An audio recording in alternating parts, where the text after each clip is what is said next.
你也许一直认为鸡肉是健康的白肉，代表每天健身的人不是都爱吃鸡胸肉补充蛋白质吗？红肉像牛肉、猪肉被嫌弃油脂高、不健康，但白肉的鸡鸭鱼肉一向被视为更安心的选择。然而，最新研究给我们敲响了警钟，每周吃禽肉超过300克，竟会增加 27% 整体死亡率。这是什么概念？简单说，如果你每周吃超过大约2块手掌大小分量的鸡肉，你未来死亡风险竟然比别人高出将近1/3。而且更惊人的是，这项研究发现，男性如果鸡肉吃太多，罹患消化道癌症的死亡风险居然飙升了 2.6 倍。而且这种风险在男性身上可能提早在60岁之前就出现征兆。听起来是不是颇颠覆我们的想象？鸡肉不是一直被奉为健康食材吗？怎么现在反而跟癌症和死亡攀上关系了？难道白肉也会吃出问题？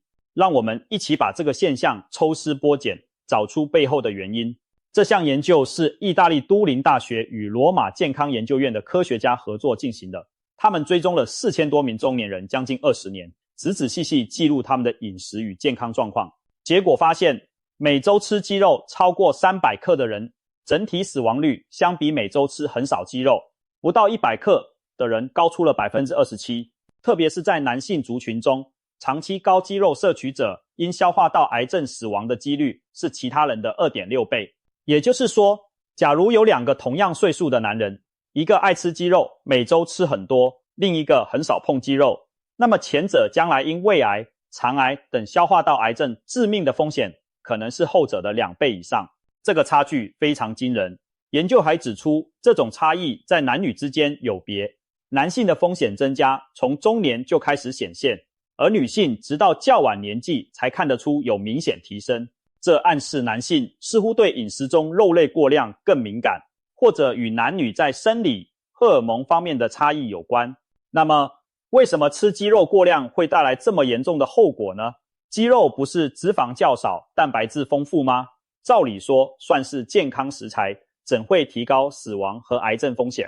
科学家和医师们提出了几个可能的原因。首先，烹调方式是关键之一。现代人吃鸡肉常常爱怎么料理，炸鸡、烤鸡翅、煎鸡排。为了追求香气和口感，很多人喜欢把肉料理到带点焦香。问题就在这里，不止红肉，富含蛋白质的肉类在高温或长时间烹调时都很容易产生一些致癌物质。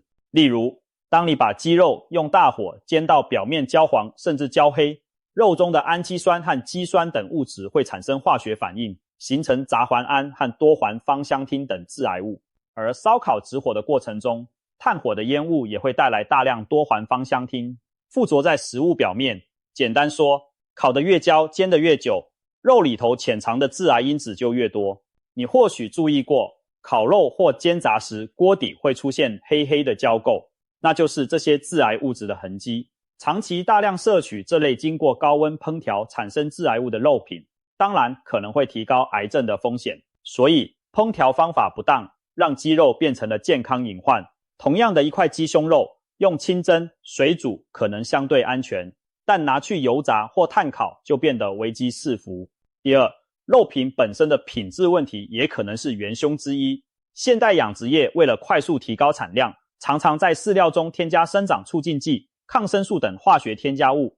这些东西虽然能让鸡长得又快又大，但也可能残留在鸡肉之中。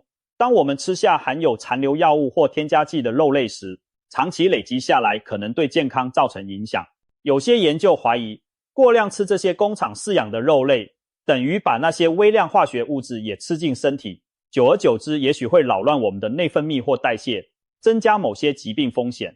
例如，饲料中使用的部分抗生素和生化物被质疑可能与心血管疾病甚至癌症相关。虽然这方面证据仍在累积中，但肉类养殖过程中的添加物残留确实是值得警惕的隐忧。第三，饮食结构单一可能也是问题所在。如果一个人为了增肌减脂，天天把鸡胸肉当饭吃，结果就容易忽略其他食物的摄取，营养均衡被打破，健康隐患就出现了。举例来说，很多健身族狂吃鸡胸肉，但碳水化合物和蔬菜水果摄取不足，长期下来可能造成膳食纤维严重不足。纤维吃太少会怎样呢？你的肠道菌相会失衡，有益的好菌减少，喜欢蛋白质残渣的坏菌却繁殖起来。这些细菌代谢时可能产生对肠壁有害的物质，增加大肠息肉和大肠癌风险。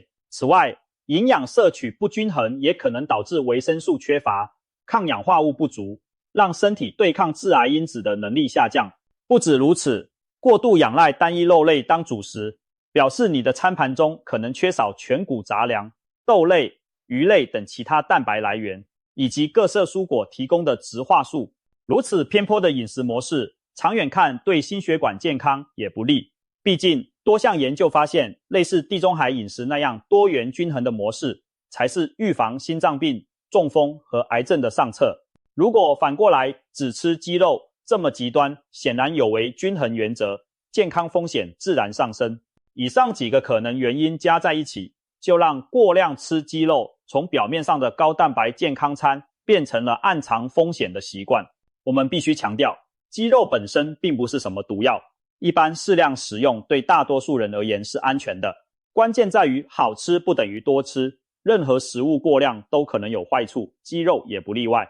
现在有了科学研究的佐证，我们更能理解问题并不只出在鸡肉本身，而是在于我们怎么吃、吃多少，以及整体饮食如何搭配。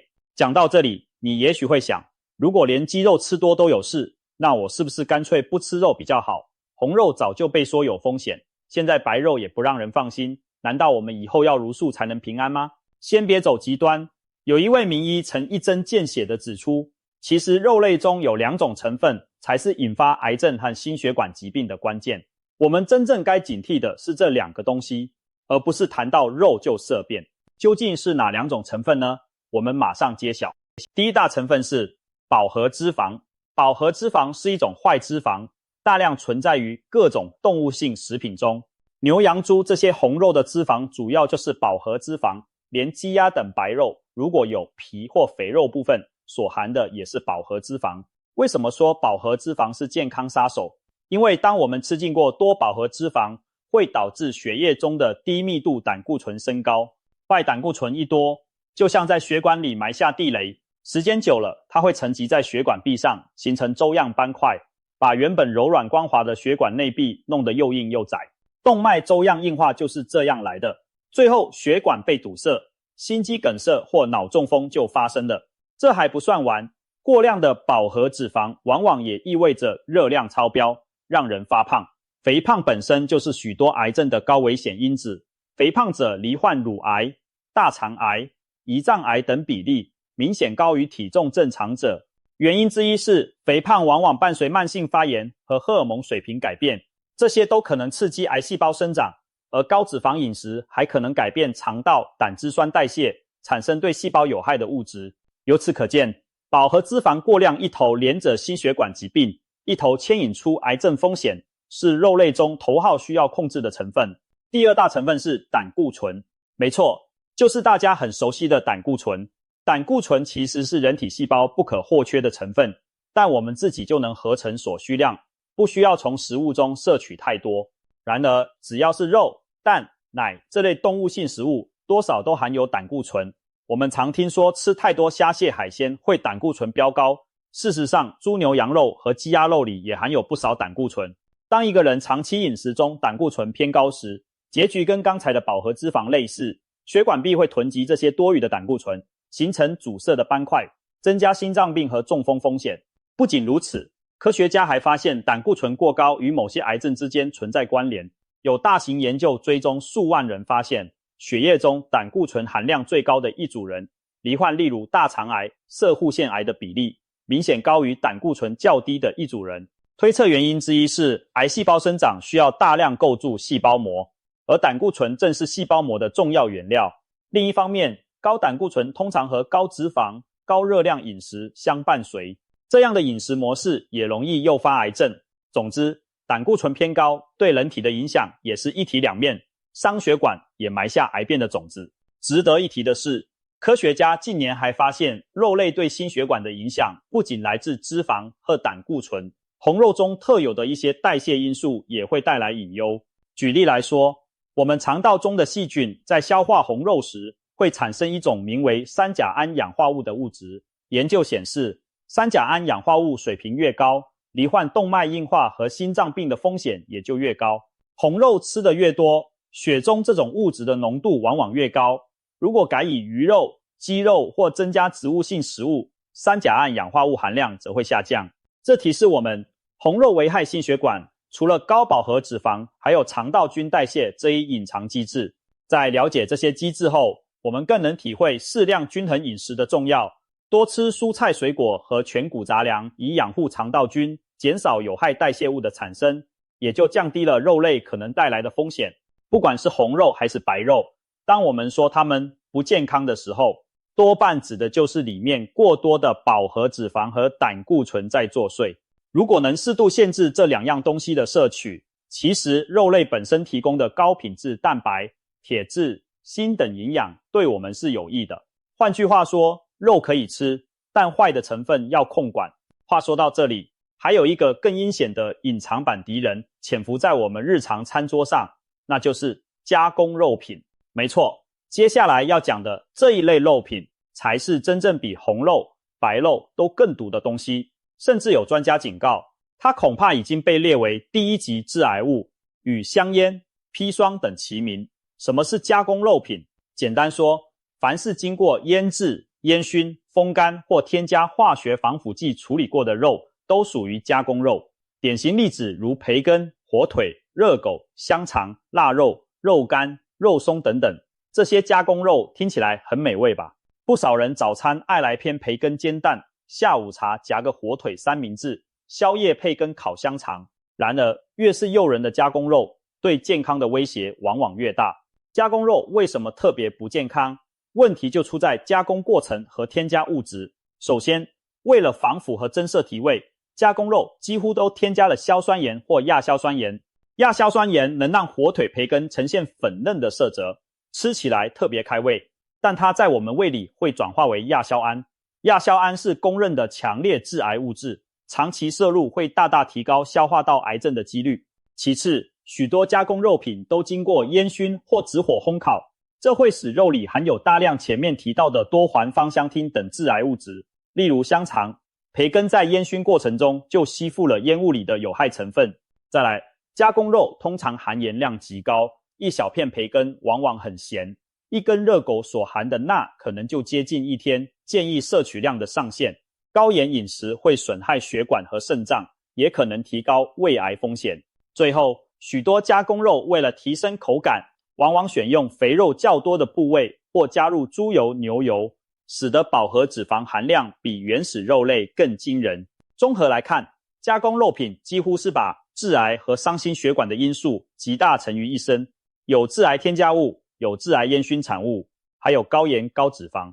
一口香肠下肚，你得到的不只是美味，还有满满对健康的不利因子。这并非危言耸听。世界卫生组织的国际癌症研究机构在2015年就正式将加工肉品列为一级致癌物。所谓一级致癌物，代表有确切的人体实证证据证明它会致癌。换言之，科学界已经确认吃太多加工肉会导致癌症，特别是大肠直肠癌。因此，加工肉与香烟、石棉、砷等并列为最高等级的致癌因子。当年这消息一出，不少老饕大呼震惊，难道吃培根跟抽烟一样可怕吗？在此要说明，致癌物分级代表的是证据强度不等于危险程度相同。吃培根当然不至于像每天抽2包烟那样危险，但确实已证实它会增加癌症几率。据估算，每天摄入50克加工肉，约1根热狗或2片培根的量，罹患大肠癌的风险大约增加 18%。 50克其实很容易达到，如果一个人早餐来2片火腿，午餐汉堡里夹1片培根，晚餐再吃根香肠，天天如此，那长期下来，罹癌风险将显著高于几乎不吃加工肉的人。难怪医生们一再强调，加工肉能不吃就尽量别吃。相比之下，红肉指未经加工的牛肉、猪肉、羊肉等，虽然有证据显示与某些癌症相关，但还没有强到被列为一级致癌物。目前红肉被归为2A 级致癌物，也就是属于可能致癌的等级。意思是有相当多研究显示高红肉饮食和癌症风险提升有关，但尚未完全排除其他因素影响。红肉的危险一部分在于它本身富含前面提到的饱和脂肪和胆固醇，另一部分在于它含有血红素铁这种特殊成分，会促使体内产生过多的自由基和亚硝胺，可能损伤细胞。因此，长期大量吃红肉的人，大肠癌、胃癌、胰脏癌的发病率都比少吃者高出许多。同时，红肉摄取过多对心血管也有负担，因为高脂肪容易导致肥胖和胆固醇升高，而白肉如鸡肉、鱼肉相对红肉要瘦很多，没有那么多饱和脂肪和血红素铁，因此过去一般认为白肉比较健康。确实，在多数研究中，适量摄取白肉，例如鱼肉，对心脏健康是有益的，因为鱼类富含 Omega-3 等抗发炎的好油脂，但白肉也不是吃越多越好，尤其当你把白肉拿去油炸、烧烤或制成腌制品时，其实危害并不比红肉小。今天介绍的这项鸡肉研究正好提醒我们，就算是鸡肉这样的白肉，一旦吃过量，吃得不恰当，同样会增加疾病和死亡风险。但我们应该如何自处呢？听完上述分析，你可能会觉得吃肉好可怕，那是不是干脆一口肉都别碰才保险？其实没必要走极端，健康饮食讲求的是平衡，重点在于管控分量、均衡搭配以及正确烹调。以下几个原则提供参考。首先是适量为要。刚才意大利研究提到，每周鸡肉摄取最好不要超过300克，这也可作为日常吃肉的警示值。无论红肉白肉，每周总量最好控制在几百克以内，而不是每天大鱼大肉。饮食指南通常建议一天3餐的蛋白质来源要多元，红肉每周吃个1-2次足矣，白肉和鱼肉可以相对频繁一些，但也不能无限制。例如，世界癌症研究基金会建议每周红肉摄取量不超过500克，约莫相当于3-4份中等大小的牛排。至于加工肉，则能免则免，最好只在特殊场合偶尔享用。这些建议都是基于大量研究证据，目的是降低癌症风险。第二是均衡饮食，吃肉一定要搭配蔬菜和全谷一起吃。当你大口享用烧肉、牛排时，别忘了旁边配一大盘沙拉或烫青菜。早餐有培根火腿时，也加点水果和燕麦，这可不是自欺欺人。蔬果富含的膳食纤维和抗氧化物质真的能部分抵消吃肉带来的坏处。纤维在肠道里像扫帚，帮忙清除致癌物并加速排泄，缩短有害物质与肠道接触的时间。而维生素 C、胡萝卜素等抗氧化营养素则能中和肉类烹调时产生的自由基分子，减少它们对细胞的伤害。另外，多吃富含 Omega-3 的鱼类、坚果，有助于平衡肉类中 Omega-6 过多引发的发炎反应。值得一提的是，全球公认健康的饮食模式之一地中海饮食就强调多蔬果、适量鱼肉、少红肉和加工肉。研究发现，遵循地中海饮食的人群，心脏病、中风和某些癌症的发生率都明显较低。这再次说明饮食均衡，少油少肉多，蔬果确实能让我们远离许多慢性病和癌症。第三是聪明选择烹调方式，尽量采用清蒸、水煮、炖煮等温和的方式来料理肉类，避免油炸和炭烤。如果真的想煎个牛排或鸡排，记得火候不要太猛，时间不要太长，煎到刚好全熟但不过度焦黑即可。那些烤焦的部位含有大量致癌物质，一定要切除丢掉，别贪那股焦香而吃下肚。同样，像炸鸡排、咸酥鸡、烤肉串等食物，由于高温油炸或直火烧烤，不但产生致癌物，还让肉类吸满油脂，热量和脂肪爆表，建议少吃为妙。如果嘴馋想解馋，可以考虑用烤箱或气炸锅取代传统油炸，虽然风味稍有不同，但至少大幅降低了含油量。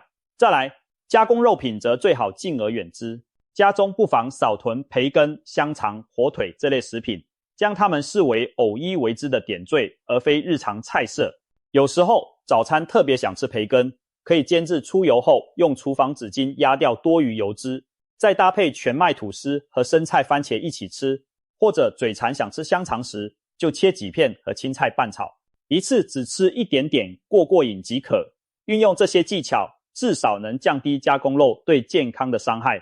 最后做个小结，很多人疑惑到底该不该吃肉？其实只要掌握上述原则，肉类并非洪水猛兽。我们的祖先几百万年来都在吃肉，肉提供的营养让人类大脑发展，体能强健。